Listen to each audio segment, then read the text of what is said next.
മക്കളെ എല്ലാവർക്കും നമസ്കാരം. വളരെ സന്തോഷം നിറഞ്ഞ ദിവസമാണെന്ന് എനിക്ക് എൻ്റെ ഒരു കൂട്ടുകാരി, അതായത് നമ്മുടെ ഇതിൽ നമ്മൾ മുമ്പ് പറഞ്ഞിട്ടുണ്ടായിരുന്നു, ഒരു ശുഭ എന്ന് പറഞ്ഞൊരു പെൺകുട്ടിയെ കുറിച്ച് സംസാരിച്ചിട്ടുണ്ടായിരുന്നു. ആ കുട്ടിയെ കുറിച്ച് നമ്മൾ പ്രാർത്ഥിച്ചിട്ടുണ്ടായിരുന്നു. പ്രാർത്ഥനയുടെ ഫലമായിട്ട് എന്തുകൊണ്ടാണെന്ന് അറിയില്ല, അവൾക്ക് ഇന്നലെ ഒരു അനുഭവം കിട്ടി. എന്താണെന്ന് വെച്ചാൽ അവൾ ഹസ്ബൻഡൊക്കെ ആയിട്ട് ഭയങ്കര പ്രശ്നത്തിലാണ്. അപ്പോൾ ആ കുട്ടിക്ക് ഇന്നലെ കുറച്ച് പ്രശ്നം വേറെ ഉണ്ടായിരുന്നു, എങ്കിൽ കൂടിയും ഹസ്ബൻഡ് ഇത്തിരി സന്തോഷകരമായിട്ട് സംസാരിച്ചു എന്നാണ് അവൾ പറയുന്നത്. പറയാൻ മാത്രം പൊട്ടിക്കറിയാണ്. കാരണം 10 വർഷത്തിന് മേലെയായി ആ കുട്ടിയോട് ഹസ്ബൻഡ് അത്ര സോഫ്റ്റ് ആയിട്ടൊന്ന് സംസാരിച്ചിട്ട്.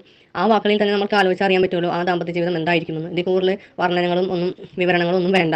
കാരണം അതിൽ നിന്നറിയാം ആ കുട്ടിയെ ആ വാക്കുകൾ കേട്ട് കരയണമെങ്കിൽ എന്തായിരിക്കും അവരുടെ ജീവിതം എങ്ങനെയായിരുന്നു എന്ന് നമുക്ക് ഊഹിക്കാൻ പറ്റുന്നതാണ്. അപ്പോൾ എന്തൊക്കെ ആയിക്കോട്ടെ, ആ കുട്ടി ആകെ ചെയ്തത് ഫോർഗീവ്നെസ് മാത്രമേ ചെയ്തിട്ടുള്ളൂ. അപ്പോൾ ചെല്ലാൻ പോലും അവൾക്ക് മറന്നുപോയെന്ന് പറഞ്ഞത്. കാരണം എന്നെ വിളിച്ചില്ല, ദർശനം പറഞ്ഞോടത്ത് അവൾക്ക് ക്ലിയർ ആയിട്ട് ഓർമ്മയിൽ ഒന്നുമില്ല.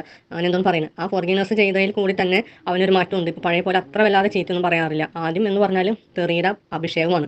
ഭരണിപ്പാട്ട് ഒരു തോൽക്കും ആ മാതിരിയാണ്. പക്ഷേ എന്തുകൊണ്ടൊക്കെയാണെന്ന് അറിയില്ല, ചിലപ്പം നമ്മളിവിടെ പ്രാർത്ഥിച്ചതിൻ്റെ ഫലമായിരിക്കും ഒതുങ്ങി പോയിക്കൊണ്ടിരിക്കുന്നത്.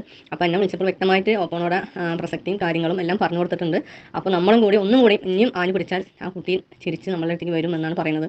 കാരണം ആ ഉപ്പ തന്നെ പറയുന്നത്, എന്നെ ദർശനം ഒന്ന് കണ്ടാൽ മതി, അമ്മ ചേച്ചി നിങ്ങൾ രണ്ടുപേരും ഒന്ന് കണ്ടിട്ട് വേണമെങ്കിൽ പൊട്ടിക്കറിയാൻ. എൻ്റെ ജീവിതത്തിൽ 10 വർഷത്തിന് മേലെ എൻ്റെ ഭർത്താവ് നല്ല രീതിയിലൊന്ന് സംസാരിച്ചിട്ട് തന്നെ എനിക്ക് ഇതേ പല സന്തോഷമില്ല ചേച്ചി. എന്നിട്ട് ആ കുട്ടി കരയണ കേട്ടാണ്ടല്ല ചങ്ക് പൊട്ടി പോകും. അത്രയും ഫീലായിട്ടാണ് സംസാരിച്ചത്. എന്തായാലും എല്ലാവരും, എൻ്റെ അപേക്ഷയാണ്, എല്ലാവരും മനസ്സറിഞ്ഞ് ആ കുട്ടിയുടെ ദാമ്പത്യ ജീവിതം നന്നായി കൊടുക്കട്ടെ എന്ന് പ്രാർത്ഥിക്കുക. ഒപ്പം നമുക്ക് ചെല്ലാം. എല്ലാവരും കൂടി ഒറ്റക്കെട്ടായി നിന്ന് കഴിഞ്ഞാൽ ആ കുട്ടി നമ്മളോട് സന്തോഷത്തോടുകൂടി ഒരു വോയിസ് വിടുമെന്നാണ് എൻ്റെ വിശ്വാസം. ഞാൻ നിങ്ങൾക്ക് ഷേക്ക് വാങ്ങിച്ചു തരാം. അവൾ വാങ്ങിച്ചു തുടങ്ങിയിട്ടില്ല, ഞാൻ വാങ്ങിച്ചു തരാം. എൻ്റെ സന്തോഷത്തിന് നമുക്ക് കൂടെ ആ കുട്ടി സന്തോഷമായിട്ട് വന്നാൽ. അത്ര ദുരിതത്തിലാണ് ആ കുട്ടിയുടെ ജീവിതം. അപ്പോൾ നമ്മുടെ ഒരു അനിയത്തിക്കുട്ടിയായിട്ട് ഇതിനെ കണ്ടിട്ട് നമുക്ക് ഒപ്പം നിന്ന് കൈകോർക്കാം. എല്ലാവർക്കും വേണ്ടിയിട്ടാണ് ഇത്. നമുക്ക് ഇത്ര അറിഞ്ഞതുകൊണ്ട് പറഞ്ഞത് മാത്രം. അപ്പോൾ നമ്മൾ പ്രാർത്ഥിച്ചു എന്നതുകൊണ്ട് എല്ലാവർക്കും നന്ദി, ഒരുപാട് നന്ദി.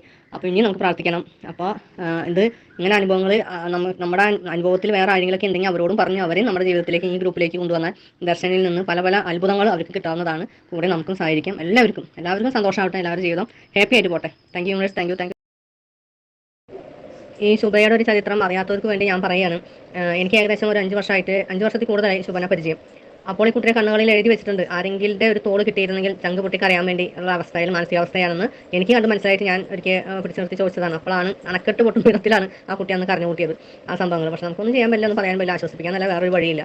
അവളുടെ വീട്ടുകാരെ പോലും അടുപ്പിക്കില്ല. വീട്ടുകാർക്കാണെങ്കിൽ അവളോട് അങ്ങോട്ട് ഇട്ടിട്ട് വരാൻ പറയാനുള്ള ധൈര്യമില്ല. അവർക്കാർക്ക് ഇവിടെ വേണ്ട, എന്തായാലും ബാധ്യത ആവുന്നുള്ള രീതിയിൽ ഈ അമ്മനെയും കുട്ടികളെ നോക്കാൻ അവർക്കും താല്പര്യമില്ല.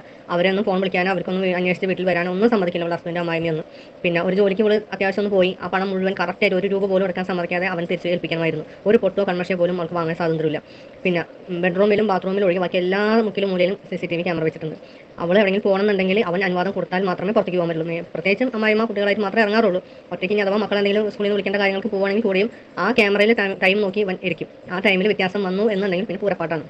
ഭരണിപ്പാട്ട് തോൽക്കുമാറെന്ന് ഞാൻ മുകളിൽ പറഞ്ഞല്ലോ, അതുപോലെയാണ് ആ കുട്ടിയുടെ അവസ്ഥ.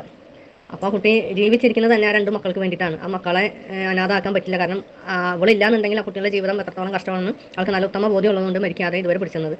എന്തുകൊണ്ട് എങ്ങനെയൊക്കെയോ ആയിക്കോട്ടെ, ഇപ്പോൾ ദർശനൻ്റെ കൈകളിൽ എത്തിയിട്ടുണ്ട്. ആ കുട്ടിയുടെ പൂർണ്ണമായ സഹകരണം ഉണ്ടെങ്കിൽ ദർശനയിൽ നിന്നും ഒരുപാട് അത്ഭുതങ്ങൾ ആ കുട്ടിക്ക് കിട്ടും. ആ കുട്ടിയുടെ ജീവിതം സ്വപ്നം കാണുന്ന അപ്പുറത്തേക്ക് മാറി മറിയുന്നതാണ് എൻ്റെ പൂർണ്ണ വിശ്വാസം, എനിക്കറിയാവുന്ന വിശ്വാസം. പക്ഷേ അവൾ നമ്മളോടൊന്നും സഹകരിച്ച് കിട്ടണം. അപ്പോൾ അത്യാവശ്യം ഒരു ഫോർഗീവ്നെസ് ചൊല്ലിയിട്ടാണ് അവൾക്ക് ചെറിയ ചെറിയ മാറ്റങ്ങൾ വന്നു തുടങ്ങിയത്. ഇനി ഒപ്പം ചെല്ലിയിട്ടും നമ്മളുടെ കൂടെ പ്രാർത്ഥനയൊക്കെ ഉണ്ടാകുമ്പോൾ ആ കുട്ടി കൂടുതൽ സന്തോഷവതി ആവുമെന്ന് മനസ്സുകൊണ്ട് വിചാരിക്കുന്നു.